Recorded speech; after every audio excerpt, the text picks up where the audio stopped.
So you came in from a career where you're getting salary, hardworking career, and it took you a little bit to get going. But to see you now blossoming, thriving, you're building one of the fastest growing financial services companies in all of Canada. What was your mindset before? How did you have that breakthrough? I started actually doing quite well right off the hop. Like I got licensed very fast. I broke through some milestones very quickly. It was good because it started to build my self-confidence, but it also completely destroyed blew up my ego. On top of it, I'm so young. I mean, I didn't have a family or kids or anything like that I was doing this for, so I was doing it for me. Tipping point for me, what really was the transition was when Ash and I first got together, she had her paralegal job. She was making a good income there. I was making an okay income here. We weren't struggling financially.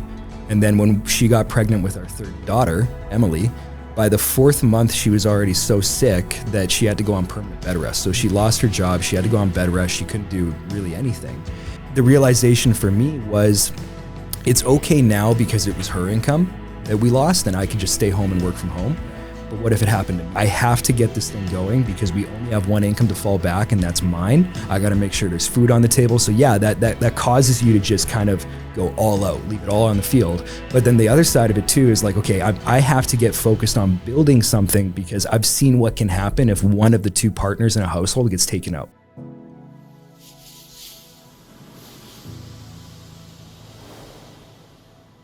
What's up, everybody? Welcome back to my YouTube channel. I'm super excited here today. I'm in studio with my great friend, Trey Lansdell. How you doing, Trey? I'm good, buddy. How you doing? Awesome. For those of you who don't know Trey is a senior broker in our team. He's one of the top up-and-comers, and I just thought it'd be fun to have you in here today and chop it up. I'm looking forward to it. I'm excited. Yeah, me too. Yeah. So let's get right into it. So, the reason I wanted you on this podcast today, Trey, is you've been in business for a little while. But just recently, you really took your business from a $50,000 a year business to a blowing through $250,000 and really probably more likely onto $300,000-$400,000 this year alone. And, I want to talk a bit about, the transition, what that mindset was. I think there's a lot of people who's watching this right now that can probably relate to your story. Success is not overnight. It takes time. But I think you're just a great example of, chipping away, making those decisions and eventually, succeeding. So are you cool with that? Thanks, man. I appreciate that. Yeah, I'm cool with that. Yeah, that's awesome. So why don't we start with, tell us a bit about your background, people watching who don't know you, a bit about your background, where you came from, kind of your start in business and catch us up till today and then I'll get into it. Yeah, so a bit of my background. I mean, I grew up small town Saskatchewan on a little farm town. Nice. So when you live in Calgary, you try and hide that fact. You don't want anyone to know. But why is that? Why do people hide they're from Saskatchewan? I think it's because Saskatchewan's greatest export is people, so we just all leave anyways. I've never heard that before. It's so true. Yeah. And they all go to Calgary or Edmonton or BC. But yeah, man, small town Saskatchewan, grew up in a farm town of 1,000 people. My graduating class had 15 kids, right? That's how small it was. Grew up in a hardworking family. Mom was an entrepreneur. She ran 2 businesses full time, ran our hospital kitchen. Dad was a long haul truck driver. So I always kind of I grew up around hard work and entrepreneurship, right? And it's like that in any small town. If you live in a small town, everybody's either self-employed or they work in somebody else's small business, basically. Yeah. And so, did the regular path, went to high school, graduated. And then I got the same choice everybody else gets, right? You can go into the workforce, you can do education. I didn't pick the workforce because, we sold the family farm. I didn't want to do oil field because it gets cold in Saskatchewan. So that was a no-go. Military is a no-go because I'm allergic to bullets. So that's not happening. So I went with option 2 where I wanted to go off to university, get a degree in history. I wanted to teach, right? I wanted to be an educator. I wanted to be a professor. And I thought that was going to be my path, but I started getting more into the education world and I was about a year in and I realized how much I hated it. And then I started taking a look at all the professors around me, guys who had their master's, their doctorate, they were tenured. And they were all doing side jobs, man. They were all doing side jobs. They didn't seem happy. They didn't seem fulfilled. And I was like, do I really want to spend $100,000 in education just to do this? Do I really like history that much? What was the original reason that you wanted to get into education or history? I had a really good teacher in high school. Her name is June Lambert. She's awesome. Shout out to June. Right? Shout out to June. June's watching. She's probably not. But no, she was awesome. She was my senior year teacher. She taught us history. So that the two kind of correlated there, but she was a super, I don't want to call her strict, but she had a really high standard.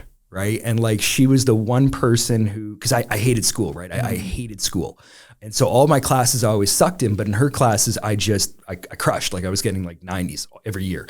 And because she was able to pull that standard out of me and that level of excellence. And so that just made me want to go towards the education route, because I was like, wow, like I see kind of how she helped shape me and how she helped mold me and how she contributed to my growth as a kid growing up. And so I wanted to kind of do that for other people. And then, yeah, just realized it wasn't my path. And so I dropped out of university about a year in. And then I had a friend who was in the co-op work placements at the university, which is like they help you get like a work job or career position or things like that. And so she lined me up this interview with Gov Canada as a paralegal for the residential school like settlement. The government. Yeah, it was great. It was even harder for us because it was residential schools. So you had Gov Canada that was getting sued. You had the residential school survivors and their lawyers that were suing them. And then you had like this middle body that kind of had to make everybody play nice. I was in that. So we're just everybody's punching bag. But yeah, it was good. Like I have fond memories of it. Like I love feeling like we were doing something to help people and making a difference. And I was with it for about a year, and then laid 140 people off. I was one of them. And then the day I got laid off, I got headhunted into this company, right? I got a phone call from, our building that we worked in, the bottom floor had a restaurant. So I went down to it the day I got laid off, and I was kind of like, I was having a Reader's Digest moment, right? I was drinking my last paycheck, and feeling sorry for myself. And then my buddy calls me up and he's like, hey, I really want you to come check out this financial thing that I'm doing. And I'm like, oh my God, right? But it was perfect timing, right? Yeah. I was laid off, so I didn't have a job. Yeah. I knew I didn't want to go back to school, so I was kind of looking. I wanted to find something. And you had a passion, sounds like, for helping people from your previous career. Yeah. Yeah. And that was how it was. He basically kidnapped me to get me out to the initial presentation. He had to come to my home and pick me up. I didn't really I never thought I'd be in finance. I never thought I'd be in this at all. I really had no passion for it at the time. I couldn't even spell RSP or TFSA, but I saw what was here to educate people, what was here to help people. I saw a business component too, which I always grew up around. So I was like, that's it. Yeah. Right. And so that was a huge thing for me. I think that's important. That's an important thing to kind of digress on. Like I have very similar thought. You know, I never dreamed that I'd be in this industry, in insurance, in finance, all that stuff. But I had a passion for helping people. You know, I always wanted to own a business. I knew where I wanted to go. And this happened to be the vehicle that was going to get me there. You know, there's two types of people that find this industry. One is people that are looking for it specifically for the financial industry. And we tracked a lot of those people, by the way. And second is somebody who knows the kind of life that they want. And then they choose this as their vehicle. So it's interesting. Yeah. That's kind of what it was for me, right? I saw an opportunity here. I think my thing was, I didn't know if I wanted to do it, but I kind of had that mindset of what do I have to lose, right? Like let's try it out. Let's see it. Let's see where it goes. And then, yeah, the rest was kind of history, and it was a long road for sure, but you know, it's led us here. So yeah, that's awesome. Thanks for telling us that. So I want to talk about mindset shift, because we talk a lot about you'll never out-earn your identity. You know, we find that people always tend to find a way to make the amount of money they feel like they're worth. So you came in from a career where you're getting salary, hardworking career, and it took you a little bit to get going. And now, I don't want to say all of a sudden, because there's no such thing as all of a sudden, but to see you now blossoming, thriving, you're building one of the fastest growing financial services companies in all of Canada. You know, what was that mindset shift? Like what was your mindset before? What was your mindset after? And kind of how did you have that breakthrough? Yeah. So when I started, I was super young, right? I was 3 days away from my 20th birthday. So I was still 19. And I remember meeting you then. You were young. Yeah. I was super young. Yeah. And acted like it too. But so, I mean, yeah, coming into it, you know, I had some good starts, and I had some wins early on in this business and in this career. My whole thing, I think, because I was always that kid, like growing up, right? Like I didn't really excel at school. I wasn't a sports guy. I wasn't an A+ student or anything like that. So I never really had like that thing, you know, like that thing I could sink my teeth into and be like, wow, I'm good at this, right? And so when I came into this, and I started actually doing quite well right off the hop. Like I got licensed very fast. I broke through some milestones very quickly. It was good because it started to build my self-confidence, but it also like completely destroyed blew up my ego. Right. And it's a bad mix being that 19-year-old kid, you're full of, piss and vinegar. And then you're also starting to have some wins when you've never really had that feeling before. Okay. So a lot of it was just trying to. So would you say your success outpaced your identity? Yeah.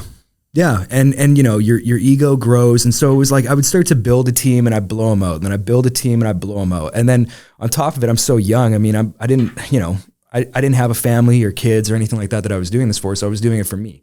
Right. And when you're a younger 20-year-old guy and you're making decent money and you have no responsibilities other than yourself, you can't really think far enough ahead past, making $3, $4, $5 in a month. Right. And then the tipping point for me, what really was the transition was, it was moving here to Calgary. Really two things. It was moving here kind of on a limb, not really knowing what was going to happen, not having any market out here, not knowing anyone other than, the people in our company. Right. And kind of realizing like, I'm either going to get this thing going or I'm going to fall flat on my face. I have no safety net out here. Right. It's completely we're all, so that was the first thing, right? Having to basically start from scratch, build from ground zero all over again, building it back up. And then the second thing was just, building that family, right? Having a spouse, having kids, realizing that, they're relying on me and they need me to get this thing going. Like it was when Ash and I first got together, she had her paralegal job. She was making a good income there. I was making an okay income here. We weren't struggling financially. And then when she got pregnant with our third daughter, Emily, by the 4th month, she was already so sick that she had to go on permanent bed rest. So she lost her job. She had to go on bed rest. She couldn't do really anything. And so, it was nice. The business, I could fall back on it. I just stayed and worked from home. I get up every morning, take my daughters to school, come home, look after Ash, do a meeting. And that was great. But the realization for me was it's okay now because it was her income that we lost and I could just stay home and work from home. But what if it happened to me? Right. So it was like two parts. It's like on the one hand, it's like I have to get this thing going because we only have one income to fall back and that's mine. And I have to make sure that I look after my kids. I have to make sure I look after her. I got to make sure there's food on the table. So yeah, that causes you to just kind of go all out, leave it all on the field. But then the other side of it too is like, okay, I have to get focused on building something because I've seen what can happen if one of the two partners in a household gets taken out, if there's no income. And I'm the primary income earner. So if we lose mine, I have to make sure there's something there that we can fall back on. So you move. So really the shift was you got out of the environment you were in Saskatchewan, you moved to Calgary, and you took on this new, just this new opportunity here. Second is you found purpose. Yeah. I think that's a really good message for people. You found purpose through meeting your amazing spouse and having kids and building a family. There's people out there that have a great spouse and have a great family that are not utilizing that as a purpose, where they're continuously struggling in business, and that's not enough. So for you, it was your family. For me, it was also my family. Although for me, I found success prior to my family, but I think the key in all this is finding the purpose. And then when you found purpose, what it sounds like, and based on your story, is that when you found purpose, it caused you to extend your vision. Yeah. You started thinking long-term. Now you started thinking in terms of legacy, like what happens if, something happens to me? What happens if something happens to my spouse? And it sounds like that really caused you to work harder and grind. Yeah. And it's funny you say that too, because I think it drives people around me insane sometimes, or it drives Ashley insane. I have a really hard time thinking in the moment now, thinking in the present. Like my head is off in the clouds. I'm thinking about like the legacy home that we're going to build and like the trust that we're going to set up for our kids. I'm thinking like 20, 30, 40 years down the road. Yeah. Sometimes like Ash has to like rein me in and be like, okay, honey, but it's still 2024. Relax, right? Like we still got to deal with this month, next month, the month after that. And so it's definitely changed how I think, because I never did that before. I never thought long-term to that extent. Like I think when you're a younger guy, like you have like that fantasy in your head of like, wouldn't it be cool when? Yeah. But now it's here. I have the spouse, I have the kids, and it's like, yeah, it's okay, 15, 20, 30 years until they're adults and grown up and moved out and doing their thing. And that's true. That's great. But they're here and the clock is ticking. I find like just coaching a lot of people, I find in a relationship, there's usually one partner, and it could be the husband or the wife. There's usually one partner who has a bit more of an expansive vision, who thinks a little bit more long-term. And there's one spouse, one partner who typically, thinks a little bit more like day to day, which you need both, by the way. You can't both have your head in the clouds. Yeah. But I think I'm a lot like you too, where, I take on, when you take on the financial responsibility, it's on you. It's on you to make sure that things are, getting done. And a year from now or 2 years from now, you're in that next house or that next phase, or that you're saving money, because I know Ash, your partner, she's grinding at home all day. So she works just as hard, if not harder than, actually, I would say she works as hard, if not harder than 100%. Both of us. Yeah. And that's part of it too, is I know that she's going and busting her tail. I know she works hard. And so I look at it as, if I'm going to be out of the house, if I'm going to be away from my kids, if I'm going to be away from my partner, that time has to be used wisely. I have to actually be working, because then my sacrifice being away from them isn't worth it. And then her sacrifice of running the house and kind of putting her life on hold to make sure we can build this isn't worth it for her either. 100%. And I don't want that, right? That the ultimate guilt, right? Yeah. Let's talk a bit about that. If there's a lot of people watching that have a family, or aspire to have a family, or you're leading teammates that have a family, what are some challenges? Just a few. Time you got? Just a few. This could be the world's longest YouTube show here today. What are some challenges specifically that around family, relationship, that you can kind of share with us, that you've been able to overcome, or continue to work through, that you can share with the viewers? Yeah. I feel like there's two, or at least two that I've really gone through. I mean, the first is obviously as a younger guy, having kind of, navigating the waters of how to deal with, immediate family, maybe not so immediate family, and kind of their view of what you're doing, right? Like I grew up in You mean the haters? Yeah, sure. Let's go. Are these haters? I don't know if I'd use that word. No. Not super support. Well, because here's the thing. I grew up in a family. I said haters. Yeah, not him. he said it. I said it, not him. But I grew up in a family where, the approach is, you go to school, get your degree, go get that corner office, the government job, the white collar job, the blue collar job, and that's it, right? And you work at that, and then you get your retirement after 40 years, which is what most people kind of grow up on. Especially in a small town. I mean, 100%. You look around, and probably a lot of people, they that's their vision for their kids, right? Yeah. And so I grew up, I was lucky, because my parents never pigeonholed me into that. They were always very much in the mindset of if you're going to do, you don't have to go to school. You don't have to go into the workforce. If you're going to do this, you can do it, but there better be evidence to show that it works. Right. And so that was kind of very early on. I think a lot of times, especially younger people, when they get into a business or something entrepreneurial, or maybe something that's just outside of the norm for them, they do get a lot of pushback. They get pushback from friends, family, mom, dad, uncle, and things like that. And it kind of takes them out. And the advice that I give them is the same advice that I would give anybody, even if it's just a spouse or a friend, is you're not entitled to the support of the person right off the hop, right? Because I heard you say at one time, which is if you want, spousal support, go buy it with cash. Yeah, you can earn it. You can earn it with success and cash. You have to, or at least you can rent it, right? So talk more about, continue that thought about how you got to earn it. Yeah. So it was, at the very beginning, my parents, for example, they weren't on board with it right off the rip. I helped them get on board with it by showing them that it worked. I went and made money. I went and got promotions. I went and got a license. I went and won trips. And so it's you're presenting evidence over and over and over again that yes, this does work, right? It's taking me on trips, on travel, on experiences. Here's what we did for this client. Here's what we did for that family. Hey, look at this paycheck I just got.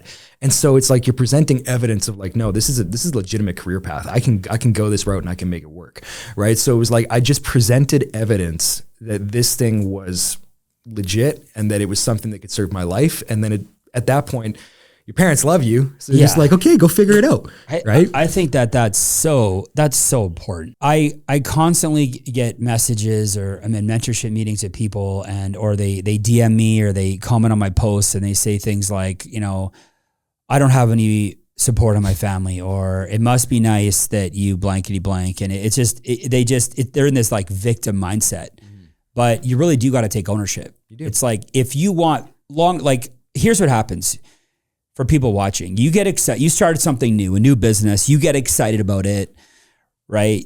It creates some curiosity with people that you know and respect. You start to tell them about it. Because you're so new to it, they're going to be skeptical. This might be the third or fourth thing that you've tried. They've seen other people fail. People are, skeptical and negative by nature. The whole crab in the bucket theory is legit. So a lot of people are just waiting, right? They're just waiting to see, are you going to follow through? Are you going to quit? And I find the sweet spot is like 18 to 24 months of like grinding and sticking it through and making money and supporting your family and coming full time. And then all of a sudden, not everybody comes on board. There's going to be a few people up in the nosebleeds that are just waiting for us to fail the whole way. Yeah. Right. And hi to you up there. Still right. Are. We'll see you later. I'm on the field playing and you're watching me play. Right. But for everybody else, the friends, family, they come around, they want to support your restaurant. They want to support your home-based business. They want to support your fitness programming. But it doesn't happen overnight. Right. Yeah. Well, and I think that's an important thing that you touched on too, is there are going to be people who don't come around, who don't get on board with you. And that's fine too. It's like, I have people in my life that are like that. I have family in my life that are like that will never be on board with this, despite a mountain of evidence, right? I can be the highest income earner in the family. I can have a mountain of testimonials of what we do for clients. I can have documented travel experience, recognition, speaking time. I can have all of that to fall back on, and they still won't believe it's real. They still will find a way to be upset about it, and they still will find a way to talk smack about it. And at that point, it's like, okay, so then why are you stressed about them? You're not winning them over anyways. They haven't had a role in your growth at all. So like my thing at the very start when I started was I used it like fuel. Right. I got so angry at the things that they would say to me, but not in a way that debilitated me. Like, wow, I'm a loser. It was, I'm going to show you. Right. And so that was always my approach to it at the very beginning when I was younger. You know what I do for those people in my life? I pray for them. Yeah. If you're one of those people in my life or Trey's life, I'm praying for you, because if there must be something so wrong in your life, deep down, deep seated, where you can't cheer for somebody else. I've been there, and it's a dark place. People that aren't willing to cheer for other people, they're in a dark place. They're in a miserable place. And typically those kinds of people leave that kind of legacy behind, and that's how they'll be remembered, right? So if you don't want to be remembered as one of those people, then be a cheerleader for other people.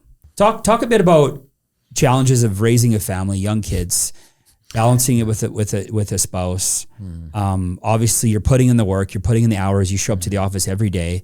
You recently had a little one at home. How do you overcome the challenges of like a young family and winning in business?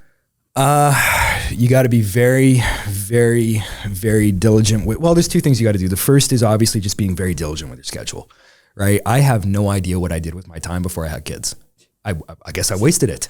Like, me too. I say that all the time. Like, what did we do before kids? Like before I had kids, I was like, man, I have no time. I'm so busy. And now that I have kids, I'm like, what was I doing? Yeah. Like, what was I doing with my time? So it's that's the first thing. So like the very, very first thing is you have to be so locked into a schedule, so locked into your time. Like I have very clearly defined hours of operation. Something I learned from you, right? Everything goes into my calendar. I do everything in my calendar. And I mean everything. Yeah. In the office, meeting time, recording, meeting with clients, team calls, things like that. But then also family time, personal time. You got to get a little bit of that where you can. It all goes into my calendar and it's all in my schedule. So I feel now like, yeah, I have less time, but I make better use of my time. So I'm way more effective with it. And then the second thing that we did that I think a lot of people miss or a lot of people skip is you have to enroll your family into what you're doing. So I like this one. Yeah. Expand on it. So here's the thing. Ash and I are partners in this, right? Like we meet and we talk almost every day about our business, where we're going, what we can do to help each other, right? We meet with our mentors like you. We try and figure out how we can improve and how we grow, right? any good relationship takes a lot of work, and there can be conflict, and there can be fighting, and there can be, especially like Ash and I are two very strong personalities. So it complements us in a lot of ways. And then at times, I mean, we have to kind of really rally together, see where we can improve. But then on top of it, roll your kids into your business.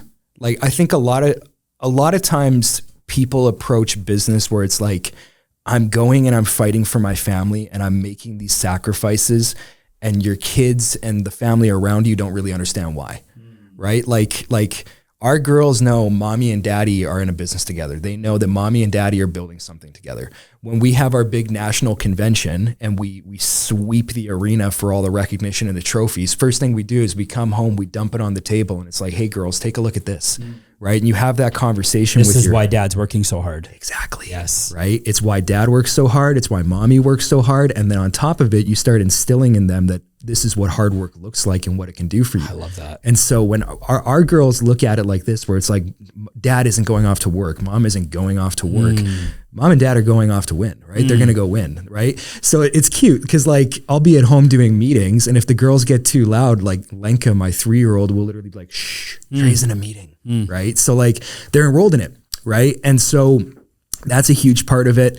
Another big thing is just like seeking family help where you can too. Like we've been very, very lucky that we have people in our lives that we can fall back on to help us, right? We have, great friends, we have great mentors, we have, great family members who chime in and, help take a little bit of the load off us from time to time when we need to work or when we need to travel, or maybe when we just need some personal time just to kind of recover. So I think that the secret and the key to my success is that I didn't try to have a life and then build everything around that, including the business. I had my business, and then I built everything around that and then enrolled it into it. I have my family is involved in my business. They're a core part of my business. My friends, my kids, all of it. Everything revolves around the business because the business is what pays for the family, pays for the kids, looks after everybody. And then it's way easier that way. That's so good. Yeah. And I agree with all of that. I mean, it's not surprising to me that you're winning just hearing you speak. One thing I want to say, and you reminded me of this, is for everybody watching, is you can't be so rigid in your ways. You have to be flexible. I'll give you some examples. A lot of times when we're raising kids, and it happens a lot with new parents in business, I hear things like, well, I would never hire a nanny, or I would never put my kid in daycare, or I would never. And these are the same people that are so stuck in their ways that they're living on fumes. You got to be very careful with I would never. Like, my whole thing is, we're going to raise our kids. We're going to do the best we can, but you have to get help. You have to ask for help. You have to find a way. If you really want to live that life, if you really want to build that legacy, if you really want to get done what you want to get done in terms of like that vision, you got to use any means necessary. And starting with, I would never do this, I would never do that is a tough place to be. Yeah. And it's funny people do say that too, because like nanny, daycare, if you can find ways to buy more time, that's literally what you're doing. You are buying more time. So like the more time I have to go and make money, but also the more time I have, the more time I can actually spend with my kids and be a present dad. Right. So like if I'm always drained, if I'm exhausted, like, I'm there, but am I really there? Yeah. Right. And I think a lot of parents are like that, where it's like you have a lot of time with your kids, but it's not quality time. Yeah. Right. And that's, it's no judgment. It's just, that's how I want to, I would rather have a couple hours with my kids each day, but it's like I'm present, I'm focused, I'm engaged, I'm motivated, I'm inspired as a dad. Then, it's 4 hours and we're just watching TV and like I'm just exhausted. Yeah, it's like I tell people, I haven't cut my grass in 15 years, and some people say, "Oh, I would never have someone cut my grass. I would never." And if that works for you, great. But while they're doing 2.5 hours of lawn care maintenance on my house every week, I'm hitting balls at the range with my son. Mm-hmm. I'm playing 9 holes with Anna, or I'm taking Piper out on a date. So it's one of those things where you have to, like you said, you design the life that you want. And then you throw all means necessary at it. So 100%. Wow, that's so good. So listen, this has been awesome. Yeah. It's been incredible. Yeah. I'm surprised we haven't done this sooner. Let's transition now moving forward. What fuels you today? Where is it? Is it the vision? You know, what fuels you? What fires up, Trey? I mean, you're here every day. You're grinding, you're pushing, you're already in the top 1% of income earners in Canada, but there's something that fuels you. How old are you right now? 27. I turned 28 this month. Okay. You're a baby, by the way. Useful. Just so you know, you're a baby. Okay. So you're 27 years old, turning 28.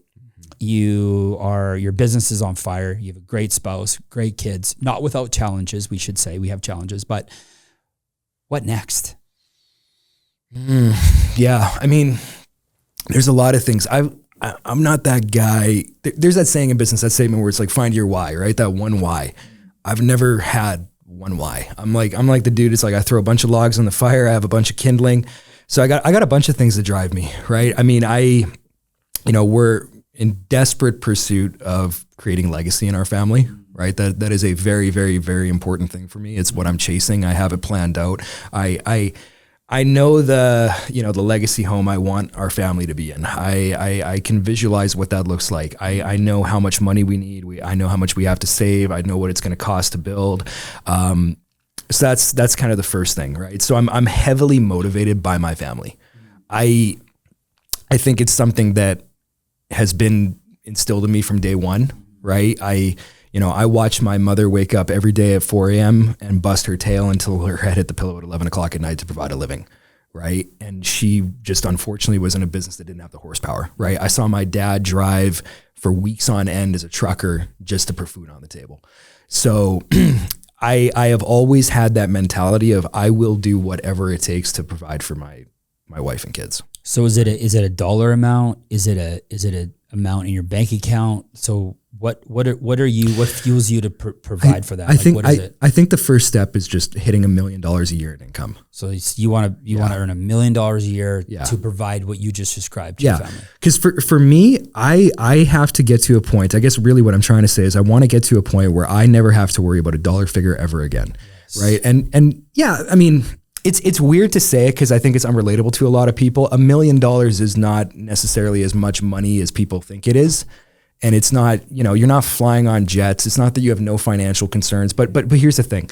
I want to get to a point in my life where we have no debt, where we're consistently saving, and I can do, buy, or spend whatever I want in my day-to-day looking after my family without having to worry about the dollar tag. Yeah, we'll get to the 5 million, we'll get to the 10, we'll get to the 20, the 30, the 40, the 50. That's fine. That's down the road. I got a lot of time. I got a long time. But I want to get to a point where I don't have to worry about money ever again. That's my first thing. And then I think the second thing too, man, is just like, it's hard not to be motivated and inspired about what we do when you just look around you and you see how like people are struggling now more than they ever have. It is a very, very hard time to raise a family. Like, dude, I don't know how single parents do it. I was down at the Stampede on Saturday with my wife and 3 kids, and we bought just to get tickets to the grounds, and we bought some ride passes. We were $500 in, and we hadn't bought a $12 corn dog yet. I mean, this is a family of 5, and we've been blessed financially beyond imagination. I see all these families, these really hardworking families, that I just wonder, how do they do it? Well, and that's the thing. Like I know, most people can't even squirrel away $100 for savings. Yeah. And they're up to their eyeballs in debt, and they're just hoping and praying the tax return comes in so they can actually pay down the debt a little bit until they have to rack it back up because everything's so expensive. So it's like, I know it sounds, hokey, or it sounds corny sometimes to say it, but it's like, dude, I look around and I can't help but be inspired because I don't see anyone else doing what we do. I walk in my neighborhood. I live in the southeast in Calgary with everybody that's up to their eyeballs in mortgages. And by the end of this month, people that are in my neighborhood, all of my neighbors will be different than the neighbors I had a year ago when I moved in, because they're all selling their homes because all their mortgages came for renewal. So people can't afford their homes. You got people lining up at food banks. I mean, I go on social media every day, which is a death trap for your mindset. But I see people living in their cars, and I'm like, what do you mean inspiration? I don't need inspiration. I have work to do, right? Because every time that I'm not going out there and making a phone call or not getting in a meeting, that might be someone who I could have helped, right? And the longer you're in the game, it's like, yeah, I've freed the client up $250,000 in debt. I've set people on the path for 7 figures in retirement. My team has done that. So it's like, it's like you walk around knowing like, okay, I can fix this. I can help this. I can't do it myself. I'm never going to be the only guy that does it, of course, but I can make a legitimate impact in helping people around me. And that's what gets me up every morning. So it's like, you know, you talk about blessed. It's like, yeah, I'm blessed. I get to have a business where I look after my family. I get to have a business where I can provide for them. I get to have a business where I can actually dream. And, you know, we can hop on a podcast and say, yeah, I can make $1 million a year or more. And in anywhere else in the world, that would be crazy to say. And then on top of it, I can actually go out there and do something that helps people in a time when they need it the most. That's unbelievable. Yeah. So cool, bro. Yeah. So that's what drives me. Amazing. Mm-hmm. So I think last but not least, that was so good, by the way. Thanks. Last but not least, what would you say to somebody watching who, you know, is maybe the 3-year ago version of you, someone who feels stuck, you know, feels like they're putting in the work, but, you know, just hasn't had their breakthrough yet? I would say it gets better, bro. No, I'm just kidding. Well, actually, I'm not kidding. It does get better, but you gotta, I wish I could go back to the 3, 4, 5 year ago version of myself and tell them how good it would get. I think that, you know, you have a lot of growth to do. You're not nearly as good as you think you are, and some people might hear that and go, man, that sucks to hear, but you should hear it and think about it and be very excited about it because of how much you will grow and who you can become. And yeah, you're going to have challenges and it's going to be hard and there's going to be a lot of roadblocks along the way. But it's something I wish I could do too. Like you have this with new agents where it's like, I wish I could just give agents a peek into my brain. I wish they could see the last 9 years. I wish they could see the families helped. I wish they could see the experiences, the travel, the conversations, the clients crying at your desk or the agent crying at your desk because of what you were able to do for them. If they could just see that, right?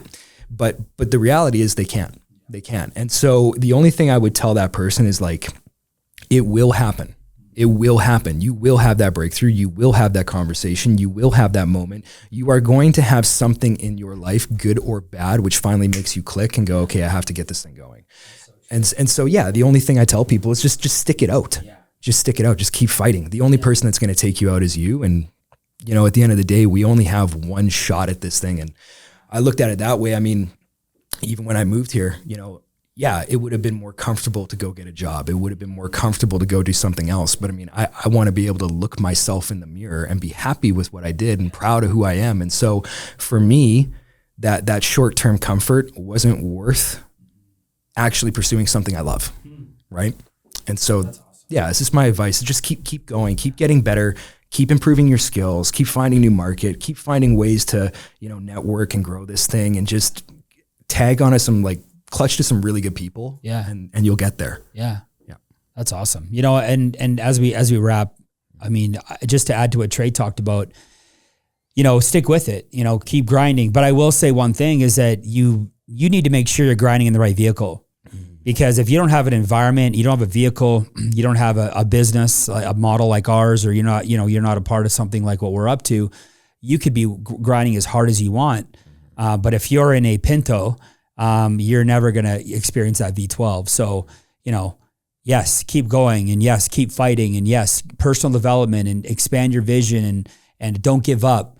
But you got to just make sure you're in the right vehicle. So if you're watching this here today and you don't have that vehicle or you're looking for the environment, reach out to either myself or Trey, and you know, we can hop on a call and see if you'd be a fit for what we're doing. And you know, all we do is produce winners. That's all we do. We produce winners. We help people. We travel the world. We work hard, and we get paid really well to do it. So if that resonates with you, you know, reach out to us. You know where to get a hold of us. We'll put Trey's handle down, my handle down below too, and you can get a hold of us. So appreciate being here. Thanks, buddy. I appreciate it. Yeah, we'll do it again. Yeah, it was good. Awesome. Awesome. Okay, guys, thanks for joining us. Looking forward to seeing you on the next one. Take care.